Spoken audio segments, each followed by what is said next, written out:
এই জেলের মধ্যে যখনই খাবার দেয় তখনই জ্যাক পেট ভরে পানি খায়, এরপর জোর করে খাবার খায় যেন বমি হয়, কিন্তু সে বমি কন্ট্রোল করার জন্য পুশ আপ দিতে শুরু করে। যখনই জেল পরিদর্শক আসে তখনই জ্যাক তার উপর বমি করে দেয়। এরপর দুজন গার্ড তাকে চিকিৎসা করতে নিয়ে যায়। সেখানে সে নার্সকে বলে ওয়াশরুমে যাবে। নার্স তাকে ওয়াশরুমে যেতে দেয় আর তার সাথে একজন কয়েদিকে পাঠিয়ে দেয় যেন সে পালাতে না পারে।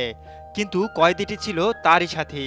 তারা দুজন মিলে একসাথে পালানোর প্ল্যান করছিল। এরপর তারা ওয়াশরুমে যায়। কয়েদিটি দরজা আটকে ধরে আর জ্যাক ওয়াশরুমের একটি বক্স খুলে তার ভিতরে গোপন রাস্তা দিয়ে বেরিয়ে চলে যায় আর বক্সটি আবারও আগের জায়গায় রেখে দেয় যাতে কেউ সন্দেহ না করে। এরপর তারা আরেকটি গোডাউনে চলে আসে। সেখান থেকে তারা আগে থেকেই স্টিলের খাম বানিয়ে রেখেছিল। এই খামটা তারা ট্রাকের নিচে লাগিয়ে দেয় আর তার ভিতরে লুকিয়ে পড়ে। কিছুক্ষণ পরে গাড়ি চলতে শুরু করে। যখনই গার্ড গাড়ির নিচে চেক করে কিন্তু কিছুই খুঁজে পায় না। এরপর গাড়িটি ফুয়েল লোড করতে যায় এবং সুযোগ বুঝে জ্যাক সেখান থেকে পালিয়ে যায়।